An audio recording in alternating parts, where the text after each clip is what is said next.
문자 무시 논란으로 폭풍이 몰아치고 있는 국민의힘 전당대회. 당심과 민심은 어떻게 흐르고 있을까요? 후보들의 공방전부터 보고 와서 살펴보겠습니다. 공적 사적을 떠나서 이 부분은 당사자이기 때문에 당사자의 의사가 가장 중요한 거 아닙니까? 저는 문자를 한 것과 전화를 한 것 또는 대면한 것과 차이가 없다고 생각합니다. 말이 안 되는 궤변 그만하십시오. 5개의 문자를 한번 읽어보니까 너무너무 절절해요. 정치 이전에, 당무 이전에 어떤 인간의 감수성에 대한 문제입니다. 전당대회에서 저를 막기 위해서 이렇게 조직적으로 문자를, 이 내밀한 문자를 계속 리킹하는 것 자체가 저는 대단한 구태 정치라고 생각해요. 이러고서 저를 막으면 과연 우리 당이 괜찮습니까? 저는 오히려 이런 얘기를 보면서 제가 정말 반드시 당선돼야겠다라는 다짐을 해봅니다. 자, 저런 영상을 보셨는데요. 최지원 기자, 그런데 당권 후보 4사람에 대한 여론조사가 어제 나왔던데요. 어떤 내용이죠? 네, 한 2가지 정도 나왔는데요. 먼저 그 엠브레인 리퍼블릭이 YTN 의뢰로 조사한 결과에 따르면 국민의힘 지지층과 무당층을 합친 조사를 살펴봤을 때 한동훈 후보가 45%로 압도적 1위를 차지했습니다. 지금 보시는 이제 그 도표에서 오른쪽에 있는 막대 그래프가 그것이죠. 보통 이제 왼쪽부터 먼저 보면 국민의힘 지지층 사이에서는 워낙 한동훈 후보가 압도적으로 이긴다라고 해서 60%가 이번에도 넘는 결과가 나왔는데 네. 지지층에 더해서 무당층까지 합쳐서 조사를 해본 결과로도 한동훈 후보가 45%, 나머지 세 후보를 합친 숫자보다 많은 수치가 나온 거죠. 뒤이어서 원희룡 후보가 11%, 나경원 후보 8%, 윤상현 후보 1%를 차지했습니다. 또 다른 조사가 있는데요. 쿠키뉴스가 한길리서치에 의뢰해서 조사한 것에 따라도 보수 전체적으로 보면 한동훈 후보가 35.5%를 기록했고요. 이는 원희룡, 나경원, 윤상현 세 후보를 합친 것보다도 훨씬 많은 수치였습니다. 네, 보수층만 따로 떼어놓고 봐도 이제 한동훈 45.8, 원희룡 15.1, 나경원 10.5, 6.5 이렇게 윤상현 후보까지 볼 수가 있었는데 최 기자, 그런데 이제 궁금한 건 이런 겁니다. 그 한동훈 후보가 사뭇 앞서 있는 이런 여론조사에 그 흐름이 어떤 변화가 있는 겁니까? 그대로 유지가 되고 있는 겁니까? 지금 토론이 진행됐고 2차적으로 지금 추가 토론이 오늘 이제 진행이 되고요. 그 사이에 문자 소동 같은 것들도 있었는데 네. 그럼에도 불구하고 큰 변동은 없어 보입니다. 특히나 한 후보와 대립각을 제대로 세우고 있는 원희룡 후보 같은 경우에 반등이 별로 보이지 않고 있거든요. 네. 그것도 지금 계속 10% 초반대를 기록하고 있고 보수층으로 따로 이제 국민의힘 지지층으로만 가더라도 15% 안팎에 불과하기 때문에 오히려 한동훈 후보를 지지하는 쪽에서는 약간 당내에서 탄압을 받는다는 느낌으로 더 결집하는 모양새가 있는 것 같고요. 네. 다만 이제 그 윤석열 대통령 지지층, 이게 한동훈 후보와 별개로 놓은 윤석열 대통령 지지층 표는 아직까지도 이 세 후보에게 분산이 되고 있고 어느 특정 한 후보로 쏠림 현상이 벌어지지 않고 있기 때문에 그 부분도 좀 관전 포인트 같습니다. 네. 자, 성 국장님, 네. 궁금한 거 하나씩 좀 여쭤보도록 하겠습니다. 저런 여론조사 결과가 7월 23일 날 당대표 후보의 결과와 비슷합니까? 아니면 차이가 있을 수가 있습니까? 일단 뭐 나머지 선거 기간도 있고 또 네. 결선 투표라는 변수가 하나 있거든요. 네. 1위 후보가 50%가 안 되면은 결선 투표가 이루어져서 2, 3위가 또 합종 연행을 할 수도 있고 네. 그 전에 또 단일화가 될 가능성도 배제할 수가 없어요. 아, 그렇군요. 그러니까 가반수를 넘어갈 것 같다고 생각을 하면은 네. 2, 3위가 단일화를 할 수가 있겠죠. 네. 근데 지금 현재까지 상황 보면은 조금 전에 말씀하셨지만 이 쫓는 쪽에서 네. 그 뒤에를 추격하는 쪽에서 네. 배신의 정치 프레임을 걸고 네. 그다음에 문자 파동이 일어나고 해서 이렇게 해서 모두가 상처를 입고 있잖아요. 법정권에서. 쫓는 사람 뭐 세 사람이 있는데 그 중에서도 원희룡 후보가 그렇게 이제 그런 다 일을 선도하고 있잖아요. 그렇죠. 그렇게 네. 뭐 배신의 정치 이야기를 처음 했으니까요. 네. 그렇게 하고 있는데 많은 상처를 지금 다 입었어요. 윤석열 대통령 부부부터 다 상처를 입었는데 한동훈도 입었고 원희룡도 입었는데 네. 판세는 안 변했다는 거예요.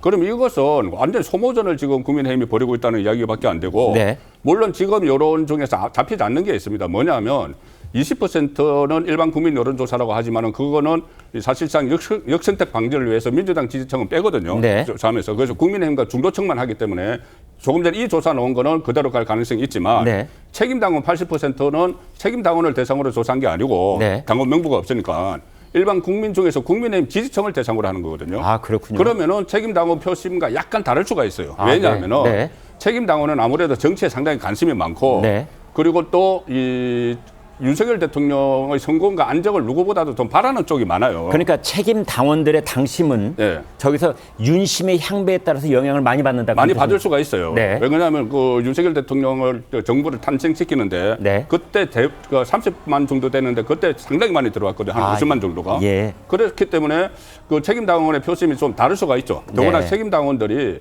영남에 41%가 있고 네. 수도권이 전체 38% 중에서도 한 절반가량은 영남 출신 출향인이다. 이렇게 그 추측이 되거든요.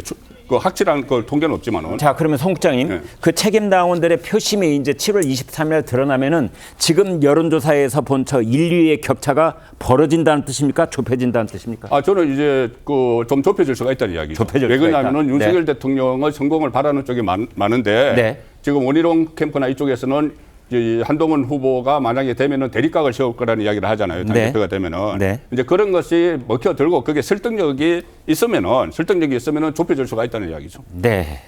자, 최창렬 교수님께요. 지금 그 7월 23일까지 이제 12일밖에 안 남았는데요. 네, 그렇죠. 그 중간에 저 4명의 당권 후보들 중에 중도 사퇴할 사람 생길까요? 글쎄요, 저는 별로 안 생길 것 같아요. 생기지는 않을 것이다. 나경원 후보가 예. 단일화 생각이 전혀 없지는 않을 것 같아요. 나경원 후보가 지금 3위로 나오고 있으니까 네. 차이는 안 납니다만 원희룡 후보와. 네.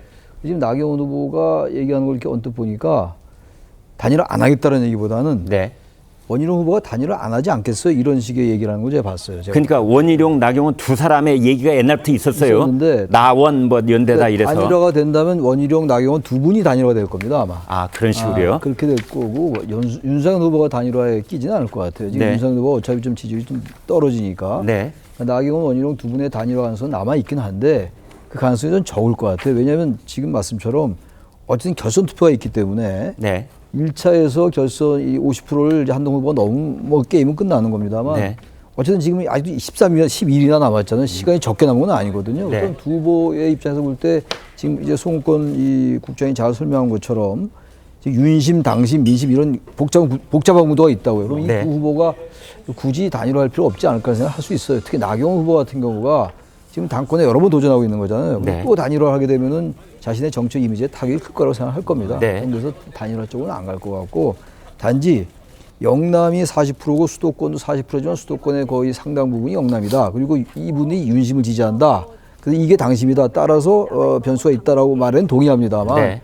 저는 그 변수가 또 다른 관점에서 볼 때 어쨌든 간에 지금 윤석열 대통령을 아낀다는 말이죠. 일단 민주당이 정권에 넘어가면 더 어려운 거야. 더 힘든 거 아니에요. 네. 윤 대통령에게 여러 가지 뭐 얘기가 탄핵 얘기도 나오고 있는 상황이기 때문에 그렇다면 정말로 영남의 책임당원들이 윤 대통령을 아낀다면 다음에 보수 정권이 재창출돼야 된다는 또 큰 쪽의 생각을 가질 수가 있다는 거예요. 네. 정치 관여도가 높기 때문에 네. 오히려 말이죠. 예. 그렇게 된다면은 당장은 한동훈이 밉지만 네. 그래도 한동훈으로서 그 네 후보 중에서 그래도 한동훈 후보가 가장 정권을 재창출할 수 있는 가능성이 높은 후보라고 본다면 오히려 아주 전략적 판단에 의해서 한동훈 후보에 표가 갈 수도 있다. 그리고 당심은 결국 민심을 따라가게 돼 있거든요. 네. 그런 점에서 볼 때 아까 송권 국장의 말이 일리가 있지만 저는 조금 다른 관점에서 그걸 분석할 수 있다고 생각합니다. 네. 송 국장님. 네. 만약에 말이죠. 이제 윤석열 대통령과 한동훈, 윤한 갈등을 뭐 봉합하는 것이 지금 보수층 이제 지지자들이 제일 바라고 있는 것이다. 이런 얘기 있잖아요. 그렇다면은 누군지는 모르겠습니다만 윤심을 가장 많이 등에 업고 있다는 후보가 대승적 차원에서 네. 과감하게 중도 사퇴하고 한동훈 후보의 손을 들어주는지는 벌어지지 않을까요? 너무 민감한 문제인데 지금 이제 직접적으로 말씀은 못 하시지만 그러니까 네. 이제 원희룡 후보 가령 예를 들면 네. 물론 나경원 후보도 당정 일체를 강조를 하고 윤석열 후보도 하고 있지만 네. 그런 이제 효과를 발휘를 하려면은 아무래도 원희룡 후보가 그 적임자겠죠. 지금 이런저런 일들이 다 벌어졌지만 네. 어대한 프레임이 무너지지 않는다면 그렇죠. 지금 누군가는 결단을 내려야 될 시점 네. 아니냐 이런 차원입니다. 그렇게 하려면은 혼자 결정할 수 있는 문제가 아니죠. 용산도 이것이. 거기 뜻을 함께 해야 된다. 그렇죠. 어차피 지금 용산에서 뭐 힘을 싣고 있다는 이야기가 나오고 네. 또 친윤 그룹이라는 게 있잖아요. 네. 친윤에서 힘을 싣고 있으니까 이 원희룡 후보가 혼자 결정할 수 있는 문제가 아닌데 네. 만약에 그렇게 되면은 저는 전당대회가 좀 더 이 윤석열 대통령과 거리가 있는 지도부가 탄생을 하는 계기가 될 수도 있다. 오히려 그렇게 된다? 네. 그런데 그렇게 되면 조금 전에 말씀하신 것도 일리가 있어요. 다음을 생각을 해서 한동훈 후보에게 힘을 실어줄 수도 있다는 이야기를 하지만 네. 임기가 아직 3년이 남았어요. 예. 3년이 남은 시점이기 때문에 지금 임기 한 1년 정도 남았으면 그렇게 할 수도 있습니다. 그런데 임기 3년 남은 시점에 차별화를 하는 현직 대통령과 차별화를 하는 후보가 됐을 때 과연 그것이 3년을 임기는 2년이지만은 그 중후반기를 끌고 갈 수 있겠느냐 그런 걱정을 책임 당원들이 할 것 같아요. 네, 책임 당원들 지금 이 방송 보고 계십니까? 당신들의 생각은 어느 쪽으로 흐르고 있습니까? 궁금해집니다.